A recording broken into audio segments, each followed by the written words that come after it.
When my son spent his first days in the NICU, I sent one plea to the family chat. Please visit. My mom replied, "We're busy. It's not a good time." Hours later, she posted dinner party photos. A month later, still sleeping in a plastic chair beside my baby, my phone buzzed with 911 missed calls from sister. "It's urgent. Call back." Without thinking twice that I didn't want to be strong anymore. Not after the contractions hit early and hard in the middle of a regular Tuesday. Not when I was rushed into an operating room with blinding lights and masked faces. Not when I woke up hours later and was told my son was in critical condition. I didn't want to be the woman who always handled everything, who smiled through chaos, who figured things out while everyone else leaned on her. I just wanted someone to lean on. The NICU isn't a place anyone imagines when they think of birth. It's all machines, quiet alarms, and too many wires. No balloons, no celebration, no photos sent to group chats. Just silence, tension, and the constant fear that the next hour might bring something worse than the last. My son was barely 4 pounds, a tiny, perfect thing inside a glass box. I wasn't even allowed to hold him at first. I just sat there with my hand inside a small opening, touching his foot while pretending I wasn't falling apart. That first night, I didn't cry. I didn't sleep. I watched his chest rise and fall and listened to the soft rhythm of the monitor beeping, afraid it might stop. Around dawn, I picked up my phone and opened our family group chat. The same chat where my mom sent memes and my sister dropped updates about her dating life. I didn't try to sound strong. I wrote exactly what I felt. "Please come. I need you. Just visit." That was it.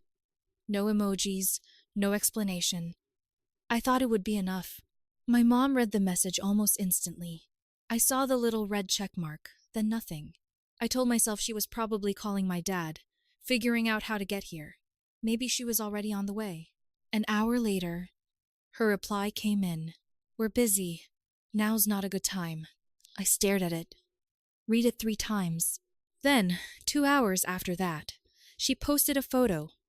Her and my dad at some trendy-looking restaurant, full glasses of wine, smiling like nothing existed outside of that frame. The caption said something about a well-deserved date night. There was nothing about my son. Nothing about me. I didn't reply. Neither did anyone else. My sister Amy didn't even react to the message. No thumbs up, no sad face, nothing. She always had an excuse. Her job, her boyfriend, her anxiety, and I always gave her space. I thought maybe this time would be different.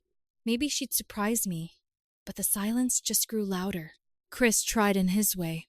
He brought snacks, rubbed my shoulders, asked how I was, but I could tell he didn't know how to carry any of it. He stayed for a bit, then left. Every night, and I stayed. My grandparents came, not because I asked. They just showed up. They didn't try to cheer me up or say things like, "It'll be okay." They brought thermoses of soup and sat beside me, holding space in a way no one else had.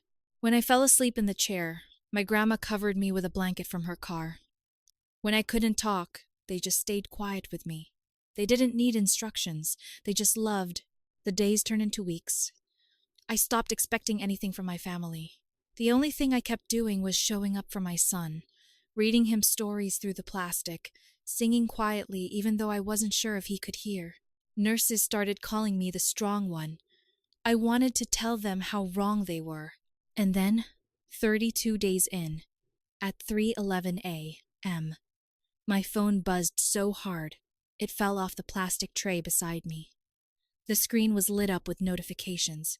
Missed calls stacked on top of each other, all from Amy, 91 of them, and one message. "Surgeon, call back." I didn't hesitate. I pressed call. I had no idea that whatever was coming would change everything, not just with her, but with everyone. Amy answered immediately. "No, hello, no breath."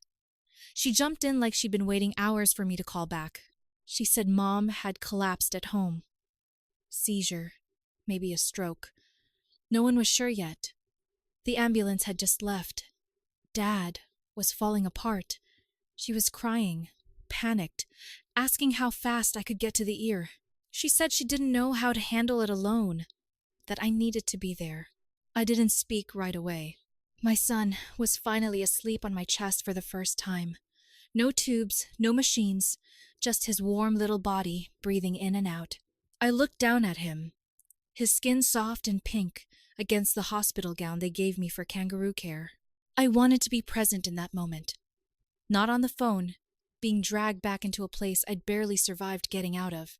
I told Amy I couldn't leave the hospital. She went quiet, then asked if I could come later. Maybe tomorrow. I told her again. No, I couldn't. There was a pause. I waited for her to acknowledge what I'd been through. Just something, anything that sounded like understanding. Instead, she said, "So you're just not going to help? Mom could be dying." That hit differently. I didn't yell. I didn't explain. I just said, "I hope she's okay," and I hung up. I didn't cry. I didn't even feel guilty. There was a kind of silence in my chest that felt almost like peace. I wasn't angry. I was done. In the next 2 days, my phone kept lighting up. Calls, texts, voice notes, updates from Amy. Mom was stable. They were doing tests. Dad was a mess. The hospital food was awful. Could I at least talk to him? Could I call her back? Could I be there? Every single message had the same theme. "We need you now. We're overwhelmed. Come fix it." No one asked how my son was doing. No one asked how I was holding up after a month of living in a chair. No one mentioned the message I sent asking for help. No one said sorry. Then she sent it. The text that made everything inside me go cold. "I know things have been tense, but we have to come together now. We're still a family. Tense." That's what she called it. I thought of the night I sent the message from the NICU, asking them to come. How Mom replied, "Tao's not a good time," before posting dinner party photos. How Amy hadn't even responded. And now suddenly we were a family again, because they needed me. That was the moment something clicked. I didn't reply. I didn't even open the messages after that. Instead, I asked the nurse how soon we could be discharged. My son had made it through the hardest part. I wanted to take him home. Not to my old life. Not to the version of me they used to rely on, but to something entirely new. One they'd no longer have access to. I started thinking about everything I'd done for them over the years. Covering Amy's credit card debt. Helping Mom and Dad refinance their mortgage when they were about to lose the house. Babysitting Amy's kids when she wanted a weekend to herself. Driving 2 hours to take my mom to appointments when she didn't want to go alone. I remembered every time they said, "You're the strong one," while quietly draining every ounce of strength I had. It was time they learned what it looked like when I stopped showing up. The next day, I deleted the group chat. I didn't announce it, just hit leave group and turned my phone face down. That night, I told my grandparents everything. Every single thing that had happened, not just in the last month, but over years. The pattern, the guilt, the exhaustion. They listened. Then my grandpa nodded once and said, "You're not wrong, Jessie. Not for any of it." My grandmother added, "They made their choices. Now you get to make yours." And I did. But what came next, they never saw coming. Not Amy, not my parents, not even Chris. Because this time, I wasn't just walking away. I was taking everything they thought they still had control over with me. Leaving the hospital felt surreal. My son, bundled in a soft blue blanket, was asleep in the carrier beside me. We walked out of the NICU, past the nurses who had become my only real lifeline, through the corridors that had held every emotion I'd buried for the past 5 weeks. I didn't look back. We went straight home. No stops, no announcements, no group chats. The silence from my family was strange at first, like waiting for a storm that never came. Amy didn't call again. Neither did my parents. I saw that they'd added each other back into some version of the group chat. I hadn't been reinvited. It was fine. I had a newborn and a pile of medical bills and an apartment that felt unfamiliar after living at the hospital for so long. I had bigger things to do than chase after people who only knew how to take. Chris tried to talk to me about it once. Said something about how they were still my family. I didn't argue. I just asked him what he thought they were to me when I was begging for help and nobody showed. He didn't have an answer. A week after we got home, the first of the automatic payments hit my account. The ones I'd been covering for years without being asked. Amy's car loan, my parents' utilities. One by one, I started shutting them off. No warning, just canceled the transfers. 2 days later, Amy texted me. "Hey, I think there's an issue with the bank. My payment didn't go through." I didn't reply. A few hours later, another message. "Did you cancel the transfer? I'm going to get hit with late fees." "Jesse, I thought we were going to talk about this." "Talk about what?" I had sent one message from the NICU, asking them to come. They didn't even bother to pretend they cared. I deleted her message and blocked the number. The next day, I got a voicemail from my dad. I hadn't heard his voice in weeks. He didn't say anything about my son. Didn't ask how we were. Just launched into a long-winded explanation about how hard things had been since Mom got home from the hospital, how money was tight, how he knew I'd been through some stuff, but family had to stick together. I blocked him, too. Chris watched all of this unfold with a kind of quiet confusion. He didn't get it, not fully, but he stopped asking questions. I think he saw something in me that scared him a little. I wasn't emotional. I wasn't angry. I was done, and he knew it. Then something happened that shifted everything into sharper focus. My grandparents invited me to dinner. They'd seen the silence, the distance. They never asked me to explain it. But that night after dinner, my grandfather handed me a stack of documents. He'd been revising their will quietly without telling anyone. He said, "We've seen who's there for you and who isn't. We're not leaving anything to people who've treated our granddaughter like a stranger." It took me a moment to realize what he meant. They weren't just cutting my parents and Amy out of any future inheritance.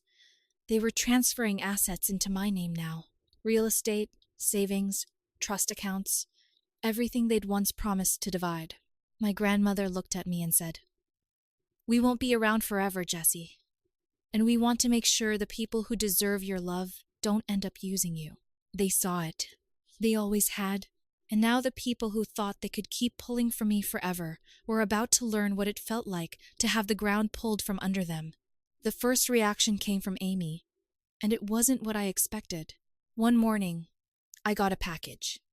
No return address, just my name handwritten, the ink a little smudged. Inside was a half-page note and a framed photo of the four of us. Mom, Dad, Amy, and me. From years ago at some lake vacation I barely remembered.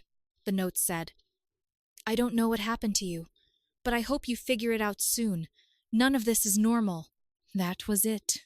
No apology, no mention of my son, no recognition of what she had or hadn't done, just a passive-aggressive attempt to frame me as the problem. I didn't reply, but it rattled something. Not guilt, just clarity. They didn't see me as a person. I was a service, a system, and now that the system had shut down, they didn't know how to act. What they also didn't know was that I wasn't just cutting off financial support. I was cutting every thread they thought they could pull, including the ones they had no idea I even held. A week later, I met with my grandparents' lawyer to finalize the asset transfers. That same day, something strange happened. Chris didn't come home. I waited. I texted, called once, nothing. Around midnight, he messaged saying he was staying at a friend's, that he needed space. I asked if something was wrong. No response. By morning, I figured it out. My parents had reached out to him. I don't know how.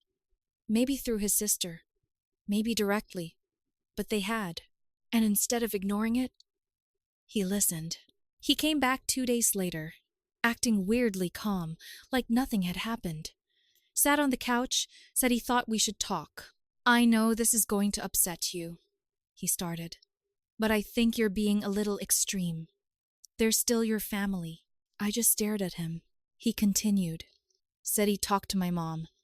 She was ashamed, apparently. Didn't know how to fix things. He said Amy felt attacked, that they were just trying to reconnect. That's when I realized they had gotten to him because they couldn't get to me.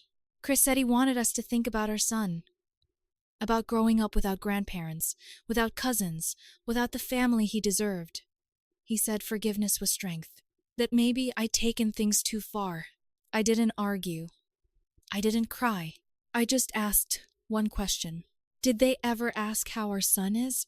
He blinked, thought, then said slowly, No, but that was enough. Later that night, when he went to shower, I opened the shared bank account and removed access. I moved what was mine. He still had his own accounts. I didn't take from him. But I wasn't going to wait for the manipulation to grow roots. Chris wasn't cruel, just weak.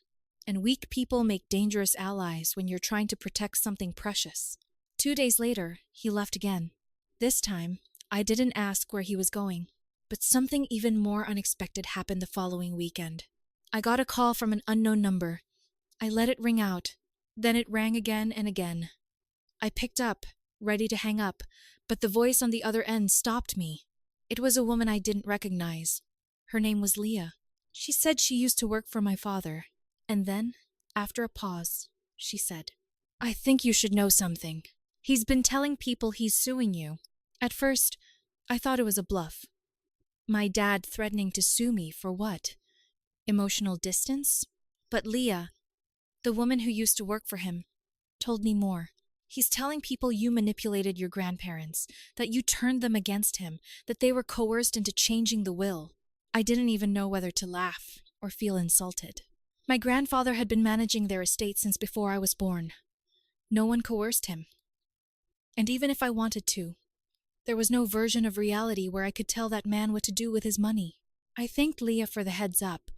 She said she'd quit 6 months earlier because she couldn't handle how manipulative he was becoming.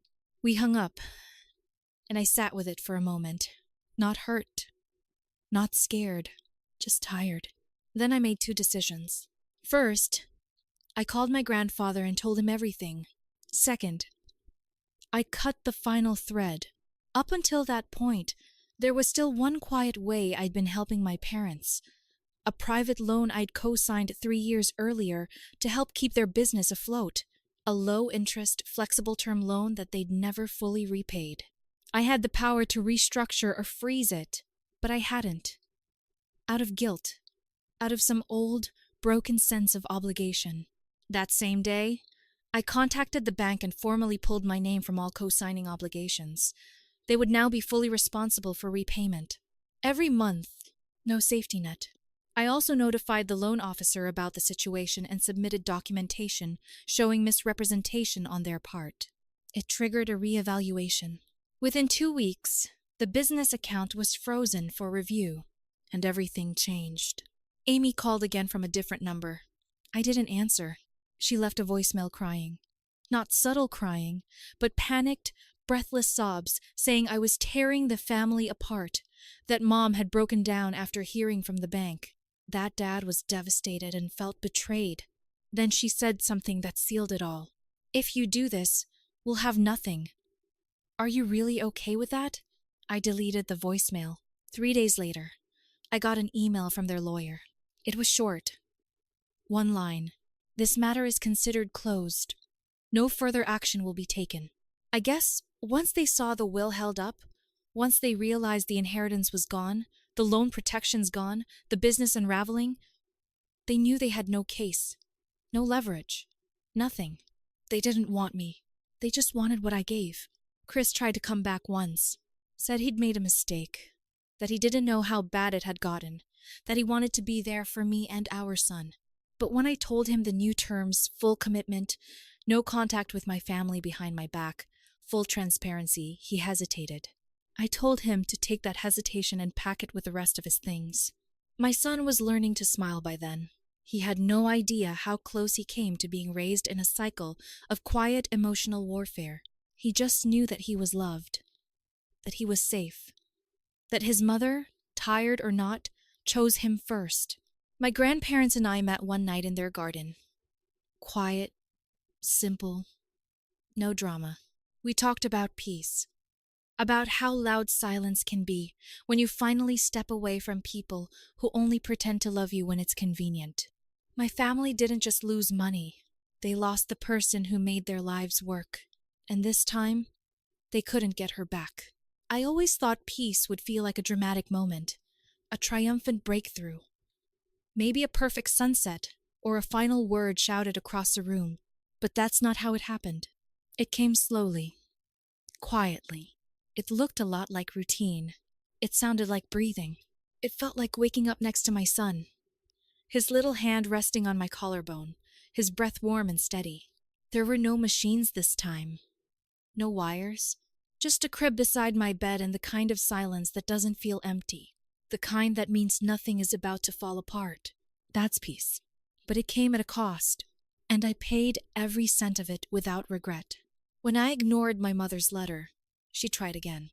This time through a mutual acquaintance, someone I barely spoke to from church.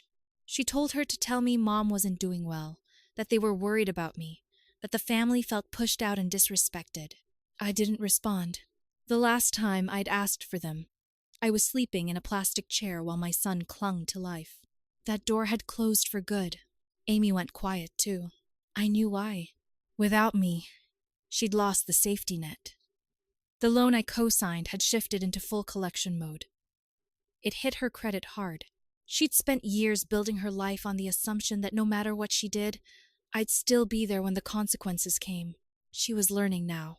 As for my dad, after the lawyer dropped the case, I thought I'd hear from him. A call, a letter, something to reassert control. Instead, I heard from the bank. His business had officially defaulted on the loan. He tried blaming me, claiming I'd sabotaged him. But paperwork doesn't lie. Signatures don't disappear. Their world started cracking without me in it. But mine started to rebuild. I finally got clarity on my own finances. Organized, clean, unburdened by secret transfers and quiet guilt. I moved into a slightly bigger apartment with better light and a second bedroom I turned into a nursery. It's not fancy, but it's mine. Every lamp, every photo frame, every blanket was chosen because I liked it. Not because it was a hand-me-down. Not because it was free. Not because someone else told me I needed it. My grandparents helped where they could. Not with money, but with time, love, stability. They never once pressured me to reconcile. In fact, my grandfather told me something one night that stuck with me. He said, "Sometimes cutting someone off isn't an act of anger, it's an act of self-respect." I think about that a lot. Chris has moved out for good. The separation was clean, unemotional. He didn't fight me on anything. I think he knew he'd never really been in the fight to begin with. We didn't hate each other. We just ended. Some endings are like that. Slow burns that leave no fire behind. Now it's just me and my son, and I'm not scared. We wake up early. He smiles when he sees me. I read to him from books I picked out one by one. He's growing fast, curious, strong, already trying to pull himself up when I lay him on my lap. There's still a long road ahead. Single motherhood isn't easy, but every decision I make now, I make without fear of someone else's disappointment. I'm raising him to know love that isn't transactional, support that doesn't come with strings, family that means presence, not pressure. There are a few things I haven't shared yet. Details about something else that happened recently. Something small but unexpected. Something I'm still thinking about quietly. I'm not ready to write about it now. Maybe I'll update later. But for now, I'll leave you with this. Okay. No, I'm more than okay. I'm free for the first time in my adult life. Not because someone gave me permission, but because I stopped asking for it. And I've never been more sure of what I deserve. The My update. I wasn't planning on writing again. I honestly thought the last part would be it. The final chapter, the closed book. Life had become simple in the best way. No drama, no chaos, no one draining me dry. Just quiet mornings, soft baby laughter, and a steady rhythm I hadn't known I was capable of creating. But sometimes peace brings with it strange echoes. It started with a small envelope, no return address, but my name was written carefully. Not messy, not rushed. Whoever sent it knew me well enough to spell my name right, a detail that caught my attention more than it should have. Inside was a single photograph. It was me and my son sitting on the edge of a low brick wall near the pond at the park. He was leaning into me, both of us watching the water where ducks had gathered. I was holding a half-eaten apple. He had his sock half off, as usual. It wasn't posed. It wasn't flattering, but it was real. On the back of the photo, in small handwriting, were 4 words. You finally look free. No signature, no date. For a moment, I felt that old flutter, that sense of being watched, of my boundaries being quietly tested. But then I looked at the photo again, and I felt something else. Whoever sent it wasn't trying to invade my life. They were acknowledging it. I don't know if it was Amy or maybe someone from my past who used to be closer than they should have been. It doesn't matter. What matters is that even from a distance, someone could see the difference. And there is a difference. My life isn't perfect. Not by any stretch. There are still hard days, especially as a single mom. Nights when I lie awake, budgeting down to the last cent. Mornings when I carry my son through daycare drop-off while running on 3 hours of sleep. But it's mine. All of it. There's no pretending anymore. No bending myself into someone else's version of family. No guilt for saying no. No bitterness when the phone doesn't ring. I've learned how to build a life around the people who show up, not the ones who only remember me when they need something. My grandparents are still my steady place. My son is growing fast, faster than I'm ready for. He started saying words now. Just little ones. One of the first was home. I think that says everything. And to those of you who followed this, who read every part, who messaged, who rooted for me, even in silence, thank you. Truly, more than I can say. I never expected this story to resonate the way it did. I never thought strangers would care about a tired woman in a plastic hospital chair whispering to a baby in an incubator. But you did, and it mattered. That kind of support, I didn't grow up with it, but I found it here. I don't know if I'll post again. Maybe one day, when something shifts or when I have more to share. But for now, I'm okay closing the page here. Not because the story is over, but because, finally, I'm living the part I never thought I'd reach. The quiet, honest, free part. Thank you for walking with me.